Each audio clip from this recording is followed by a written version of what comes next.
Good morning students. आज आपकी worksheet number 56, date है 31/12/2021। आज की वर्कशीट भी आपकी अर्थशास्त्र की बुक मुद्रा एवं साख से ली गई है, जो पिछली वर्कशीट हमारी चल रही है। पिछली वर्कशीट में भी हमने बेटा साख क्रेडिट के बारे में जाना था, ऋण के बारे में जाना था। आज की वर्कशीट में भी हम साख के बारे में ही पढ़ेंगे। तो बेटा साख आपको पता ही है, साख का मतलब क्या होता है? क्रेडिट, उधार, ऋण, लोन जिसे भी कह सकते हैं हम। तो साख होता क्या है? क्रेडिट, ये साख क्या होता है? ये एक ऐसा समझौता है जिसमें ऋणदाता उधारकर्ता को धनराशि, वस्तु एवं सेवाएं इस आश्वासन पर उधार देता है कि वह भविष्य में उसका भुगतान कर देगा। भाई ऋणदाता जिसने ऋण लिया है, लोन लिया है, उधार लिया है, और उधारकर्ता जिसने उसको उधार दिया है। भाई उसने उससे पैसे लिए और उधारकर्ता ने पैसे दिए, तो उसके बीच में एक समझौता होता है जिसको हम साख बोलते हैं। इसमें जो भी वो वस्तु और सेवाएं वो उसको उधार दे रहा है, वो इस आश्वासन के साथ दे रहा है कि उसको वो भविष्य में कुछ समय बाद वो उसको वापस कर देगा। तो ये जो साख होता है, ये समझौता जो होता है, इसमें कुछ शर्तें होती हैं जिसको हम बोलते हैं साख की शर्तें। ये आपके पेपर में भी इम्पोर्टेंट है कि साख की शर्तें होती क्या क्या हैं, कि किस शर्त पर उधारकर्ता ऋणदाता को ऋण देता है। तो इसमें जो 4 आवश्यक चीज़ें वो हैं: ब्याज की दर, समर्थक ऋणाधार, आवश्यक दस्तावेज और भुगतान की प्रक्रिया। ये 4 शर्तें मुख्य शर्तें होती हैं जिसके अंदर कोई भी उधारकर्ता ऋणदाता को ऋण देता है। तो सबसे पहला पॉइंट होता है हमारा ब्याज की दर। तो इसमें ऋणदाता और उधारकर्ता दोनों ही देखते हैं कि ब्याज की दर क्या है। जो उधार करता है वह ऋणदाता को किस ब्याज पर उसको ऋण दे रहा है, और ऋणदाता भी देख लेता है कि ये ब्याज की दर सही है, मैं इस दर पर उसका ब्याज दे पाऊँगा या नहीं दे पाऊँगा। तो सबसे मुख्य चीज़ होती है वो होती है ब्याज की दर। उसके बाद आता है आपका समर्थक ऋणाधार। ये भी मैंने आपको बताया था कि आप जो भी ऋण लेते समय ऋण के भुगतान के लिए कुछ सामान जो गिरवी रखते हैं, चाहे भूमि हो, भूमि के पेपर हो, वाहन हो, कुछ भी चीज़ गहने हो, जेवर हो, ये सब हमारे समर्थक ऋणाधार होते हैं। क्योंकि ये इस आश्वासन पर दिया जाता है कि अगर वो ऋण उधार चुकाने में असफल रहता है तो वो इसको देकर अपना ऋण प्राप्त, जो भी उसे उधार दिया उसको प्राप्त कर सके। इसके बाद आता है आपका आवश्यक दस्तावेज। इसके अंदर दस्तावेज क्या क्या है, मतलब उससे वो क्या क्या ले रहा है, उसका फ़ोटो, आधार कार्ड, बैंक स्टेटमेंट, क्या क्या चीज़ें उनसे वो मांगे जा रही है। इसके बाद आता है आपका भुगतान की प्रक्रिया, कि भुगतान की प्रक्रिया क्या होगी, कि वो एक तरह से जो इंस्टॉलमेंट में इंटरेस्ट प्लस प्रिंसिपल ले रहा है, कि आपको एक किस्त लगा बांध दी और आपसे बुलाया रहा है कि इसमें ही आपका ये इंटरेस्ट और इतना आपका प्रिंसिपल लगेगा। या कुछ लोग क्या करते हैं, जो लोग अनौपचारिक स्रोत से लेते हैं, वो ब्याज भरते हैं और लास्ट के अंदर जाकर वो मूल दे पाते हैं। जबकि जो बैंक्स होते हैं तो वो क्या करते हैं, वो आपको एक इंस्टॉलमेंट बांध देते हैं, उसके अंदर बताया जाता है कि भाई आपका इतना प्रिंसिपल कम होता रहेगा और इतना आपका इंटरेस्ट आता रहेगा। तो बेटा ये हमारी साख की शर्तें होती हैं जिनके ऊपर साख डिपेंड करता है। इसके बाद आता है बेटा अगला पॉइंट हमारा साख संपत्ति के रूप में और साख ऋणजाल के रूप में। तो बेटा जो साख है, ये साख जो होता है ये आपको संपत्ति के रूप में, मतलब आप यहाँ से स्टैंड से आपको ऊपर की ओर ले जा सकता है। मतलब आपने साख लिया और वो साख से आप जिस लेवल पे थे उससे और ऊपर के लेवल पे जा सकते हैं। और दूसरा पॉइंट है साख ऋण जाल के रूप में। ये ऐसा भी है कि आप इस लेवल पे थे और इस लेवल से नीचे और ऋण के जाल में फंस गए। तो साख दोनों तरह से काम करता है, सकारात्मक रूप से भी, नकारात्मक रूप से भी। तो इसमें आपको एग्जाम्पल दिए हैं, आपको बताता हूँ मैं आपको। साख संपत्ति के रूप में कैसे है, इसमें आप देखेंगे त्योहारों के दौरान जूता निर्माता सलीम को 1 महीने के अंदर भारी मात्रा में जूता बनाने का आदेश मिलता है। त्योहारी सीजन है, सलीम जो है जूता निर्माता है कि उसकी कंपनी है, वो जूता बनाता है। तो इस उत्पादन को पूरा करने के लिए उसे बहुत बड़ा ऑर्डर मिला है सप्लाई करने के लिए।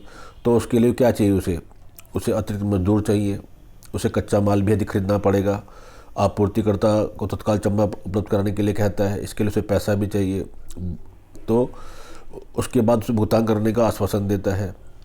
उसके बाद वह व्यापारी से कुछ उधार लेता है, महीने के अंत तक वह इस आदेश को पूरा कर लेता है और उसे अच्छा प्रॉफिट लाभ होता है और उसने जो भी उधार लिया होता है उसका भुगतान कर देता है। मतलब अगर आप देखेंगे कि जो उसका टर्नओवर था वो बढ़ जाएगा, उसका प्रॉफिट बढ़ जाएगा, क्योंकि उसको बहुत बड़ा ऑर्डर मिला, उसने साख का इस्तेमाल किया, उधार लिया और उस उधार से उसने आपूर्तिकर्ताओं को पैसे देकर कच्चा माल उपलब्ध कराया और माल की आपूर्ति की और उसको अच्छा प्रॉफिट हुआ, तो उसका लेवल यहाँ से अपर लेवल की ओर आ जाएगा, उसका टर्नओवर भी बढ़ जाएगा। तो साख जो है एक प्रकार से उसने यहाँ पर संपत्ति के रूप में कार्य किया। अब आपका अगला पॉइंट है साख ऋण जाल के रूप में। तो जो बड़ा साख जो ऋण जाल के रूप में कि कभी कभी क्या होता है, लोग उधार तो ले लेते हैं, ऋण ले लेते हैं, परंतु वह एक साइकिल में फंस जाते हैं जिसको हम ऋण जाल बोलते हैं। मतलब वो उससे बाहर नहीं आ पाते हैं और उनको जो उनका समर्थक ऋणाधार होता है उसको भी अपने हाथ से गंवाना पड़ता है।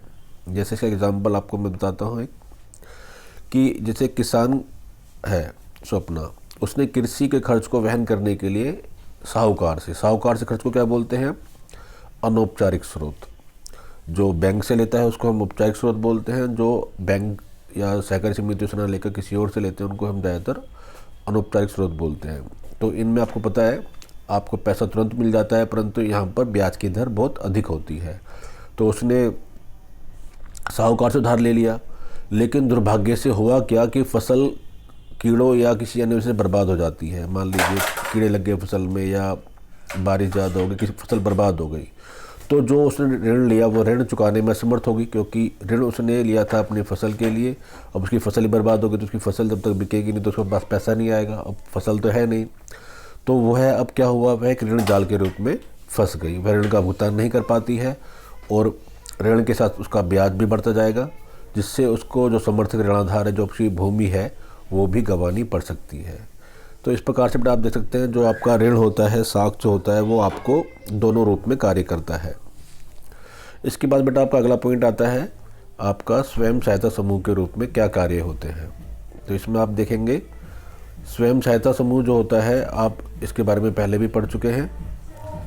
स्वयं सहायता समूह के क्या कार्य हैं ये आपको नीचे लिखे हुए हैं। पहला कार्य आपका आता है कम ब्याज दर पर ऋण देना। जो स्वयं सहायता ग्रुप समूह होते हैं, इनमें कुछ लोगों का अपना एक समूह बन जाता है जिसमें सभी लोग कुछ पैसे इकट्ठा करते हैं, सभी लोगों का शेयर होता है और सभी लोग मिलकर कार्य करते हैं, प्रॉफिट को भी आपस में शेयर करते हैं और किसी को ऋण की ज़रूरत होती है तो वो अपने समूह से ले लेते हैं। तो इसके अंदर बेटा जो ब्याज दर होती है वो बहुत कम होती है। इसमें बेटा आपको जो ऋण मिलता है बिना समर्थक ऋणाधार देना, मतलब आपके पास समर्थक ऋणाधार के बिना भी आपको यहाँ पर ऋण मिल जाता है, क्योंकि इसमें आपका शेयर भी जा रहा है और आप इसके अंदर आप कार्य भी कर रहे हैं। इसके बाद बेटा आपका अगला पॉइंट है सदस्यों की जमा पूंजी इकट्ठा करना, क्योंकि इसमें जो सदस्य होते हैं स्वयं सहायता समूह के अंदर सभी का कुछ न कुछ शेयर होता है, जिससे कि वो पूंजी इकट्ठा होती है और पूंजी को ही वो ऋण के रूप में दिया जाता है और जो प्रॉफिट होता है वो सभी में आपस में बांट दिया जाता है। अगला आपका आता है बेटा ग्रामीण निर्धनों विशेषकर महिलाओं को एकत्रित करना। इसमें ज़्यादातर जो आप स्वयं सहायता समूह देखेंगे इसके अंदर ग्रामीण निर्धन और विशेषकर महिलाएं ही ज़्यादातर इस ग्रुप के अंदर है। अगला आपका आता है विभिन्न सामाजिक मुद्दों पर चर्चा करना, और इसके अंदर अन्य सामाजिक मुद्दे उन पर भी चर्चा की जाती है। ये ग्रामीण क्षेत्रों में अंदर आपको स्वयं सहायता समूह बहुत मिल जाएंगे। ये थी बेटा आपकी आज की वर्कशीट। इसके अंदर आपको कुछ नीचे क्वेश्चन दिए गए हैं। तो पहला क्वेश्चन है आपका साख की शर्तें, सो आप समझते हैं। तो बेटा आपको साख की शर्तें बताइए। साख की शर्तें क्या होती हैं? वह ऐसी जो शर्तें जो ऋणकर्ता और उधारकर्ता के बीच में एक समझौता होता है उनको साख की शर्तें बोलते हैं। ये वही मुख्य 4 शर्तें होती है: ब्याज की दर, समर्थक ऋणाधार जो आपको ऊपर लिखी हुई है, आवश्यक दस्तावेज और भुगतान की प्रक्रिया।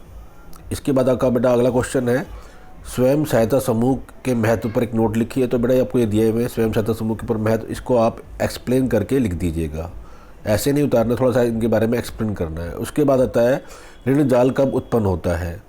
तो बेटा ये आपको बताया था कि ऋण जाल तब उत्पन्न होता है जब जिस उद्देश्य के लिए हमने ऋण लिया है और वो उद्देश्य हमारा विफल हो जाता है या हम उसमें प्रॉफिट में सफल नहीं हो पाते, हम और उल्टा लॉस में चले जाते हैं, तो हम ऋण के जाल में फंस जाते हैं।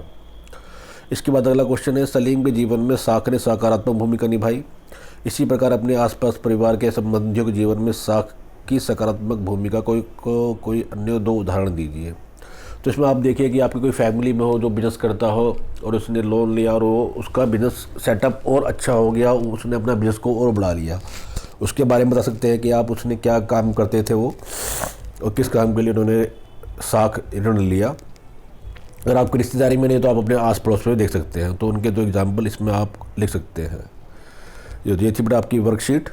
धन्यवाद। ये आज आपकी इस साल का लास्ट डे है 31 दिसंबर और आपको 1 से 15 छुट्टियां हैं। कल के लिए आपके लिए happy new year in advance.